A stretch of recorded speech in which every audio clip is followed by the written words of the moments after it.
Hey, welcome back to the channel. It's your man Wise, and today we're going to react to a video from a guy over at Liberal Hive Mind, man, Bill Maher. I don't know what it is. I don't know what's going on. I don't know if he is conceding defeat, but this guy is surprising the heck out of me. Obviously, you guys seen the video we did a couple weeks back where, Bill Maher is getting closer and closer to supporting Trump. It seems like it. We all know that this dude suffers from a wicked case of TDS, but he's starting to come around. You guys got to see this, man. Like, share, subscribe to the channel. Drop me a comment. I'm looking forward to hearing from you guys. And without further ado, let's go. That we were right the whole time is actually a very small segment of the clip. The rest of it is total copium, but honestly, this clip at large pretty much explains the dynamic perfectly. Just take a look. I'm not saying you don't have a point. I'm just saying it's hard for people to understand why that, which is not democracy, that's the border issue. And you're right, they f***ed up. That, with like the things he's been saying, and all the people in his administration who said he's a fascist, he wants to be a fascist, he talks like a fascist, his friends are all dictators. I don't care about that at all. Not at all. Because? January 6th was not good. Wait, why don't you care about that at all? Because they've been saying that about Trump for years. They've been saying that about Republican candidates for years.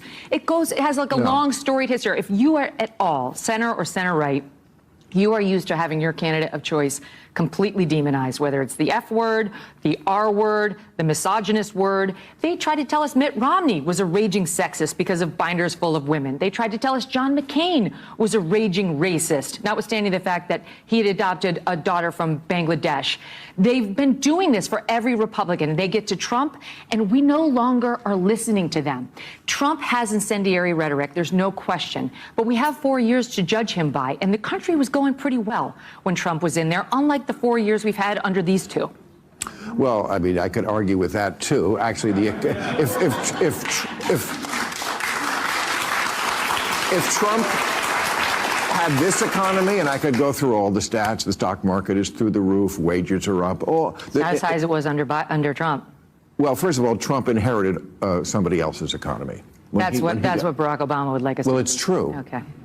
It's really on day one, everything changed. So just walk me through it. So Trump has Obama to thank for his economy, but Biden can't thank Trump for anything. Okay. Let's get off this. Because it's not what I really want to get to. He couldn't win. He couldn't win. It makes too much sense. And Megyn Kelly, man, she does a daggone thing, man, every time she gets out there, man. And she's absolutely right. So people want to say, oh, Trump inherited Obama's administration or Obama's economy, but then don't want to give credit to Trump. But the reality of it is that things were going well early on, at least the first year, until their decisions started to catch up with them. When they cut the pipeline, obviously they rescinded all the Trump executive orders, and then, they allowed this border to be wide open. They talk about this border bill from, a couple of months back, but they won't talk about the fact that the border has been flooded with people for the past 3 years prior to. So, I mean, these people, they're so disingenuous and they're so fake and so phony that you just really can't take them serious, to be honest with you. And Bill Maher, as much as he suffers from TDS, I am glad to see that he is starting to come around and not just arguing for the sake of arguing. I'm very glad to see that.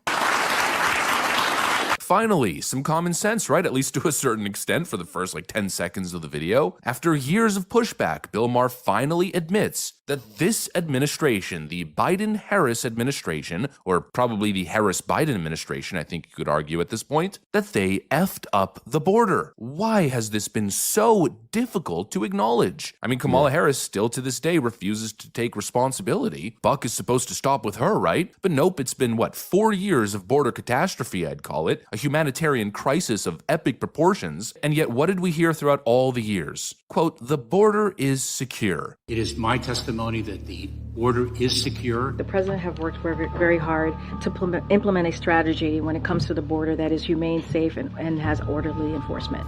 Things are going at the border, sir. Much better than you all expected. We have a secure border in that is a priority for any nation, including ours and our administration. One of our highest priorities is to ensure that we have a secure border. And that is what we are doing. Everything's under control. And the only reason that there's a slight issue, as Kamala Harris has stated on multiple occasions, is because Donald Trump stopped our border bill in 2024. Yeah, but how does that explain 2021, 2022, 2023, and most of 2024? Oh, well, let's not get into the weeds, right? It's Donald Trump's fault. It's Donald Glorf's fault. Give me a frickin' break. And For real. And the thing is that the fact that she will not admit that, hey, we could have done some things differently. Yes, we've allowed, entirely too many people through. Yes, could have done something when it came to, vetting people. Maybe we could have diverted some of the money that we sent over to Ukraine down to the border and border patrol to make sure that they at least get new border patrol agents and are able to bring some new folks in. The other issue that they don't really want to talk about is that border patrol is hiring, but they're struggling to get people to want to go down there and work, that want to join the border patrol. I mean, you got to really think about it. Recruiting for a lot of our positions within the government when it comes to serving this nation and protecting this nation, it's down. Border patrol, the United States Armed Forces, Navy, Air Force, Marine Corps, Army.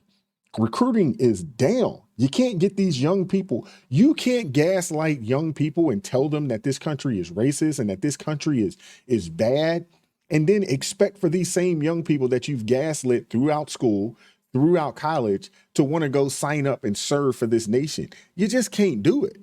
It doesn't make sense. There was a time when people, they were proud of this country and they would be, willing and proud to go and serve this nation in whatever capacity they could do.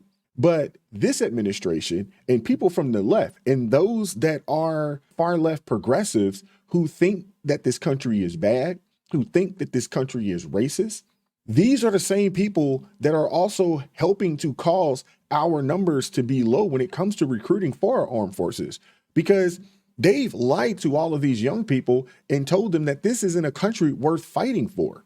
This isn't a country worth saving. These people would prefer to fundamentally change this nation. There's been people like Eli Mastal that said that they need to get rid of the Constitution. And then Kamala Harris turns around and says that Trump wants to get rid of the Constitution. These people are ridiculous. But you can't gaslight young people and then say, oh yeah, by the way, we need you to serve. It doesn't make sense. We need to get back to teaching young people that you live in the greatest nation in the world. And this is a country worth serving, worth protecting, and worth fighting for. Oh, by the way, your friends and family members, they live here as well. Are they not worth serving, fighting, and protecting? Or fighting for and protecting? enough with the copium. And honestly, I think that statement should be directed at Bill Maher, because, I mean, did you see it? Did you see what happened after he admitted the truth? For once, he went into total copium mode. Donald Trump's a fascist. Donald Trump's a dictator. Look, it's possible that Kamala Harris and Joe Biden screwed up beyond belief and created a catastrophe at the southern border, but Donald Trump's a racist fascist, and all of his accomplishments are actually Obama's accomplishments. Give me a freaking break. I mean, honestly, I need a break from this incredible leftist copium. These people need to screw their head on straight. I don't know how else to say it. We're not living in the same world. We're not having an adult conversation. And you could just sense the dishonesty, especially the way he attempted to pivot at the end there. He realized that he was getting absolutely trounced by Megyn Kelly and was probably going to be put in yet again another position where he would have to admit the truth. And so he says, quote, "Let's get off this." And the problem to me is clear as day. It's extreme partisanship. These great thinkers, these incredible philosophers and political analysts in the media, like Bill Maher and the rest of the talking heads, they have a problem, and that problem is narrative comes before truth. Partisan narratives are the most important thing, and in their mind, they just can't give credit. They've been going on and on throughout the last 4 years. Look how great everything is. Oh, it's all Joe Biden's responsibility. Joe Biden did all this. But everything good in the nation that's happening is as a direct result of him being president? Give me a break. By their own logic, the way they disparage and dismiss Donald Trump's successes, theoretically, all of Joe Biden's accomplishments should be thanks to Donald Trump, no? Oh, let's get off this. Yeah, let's get off this for a second. You see the dishonesty. You see the partisanship. It's impossible to have an honest conversation about the facts. That's true. It's impossible to have an honest conversation about the facts because they are not allowed to be truthful with the American people. They have to toe the party line. Simple as that. I am glad to see that Bill Maher is at least admitting it, But the fact that he wanted to pivot off of that conversation because Megyn Kelly was just thrashing him in that debate, in that conversation, lets you know everything that you need to know. Let me know what you guys think in the comment section. Like, share, subscribe to the channel. I'm looking forward to hearing from you guys. Consider joining the ARP family. Supports me and this channel. Gives us the ability to do what we do. Keep God first in your life. Stay prayed up. And we'll catch up with you all next time. Peace.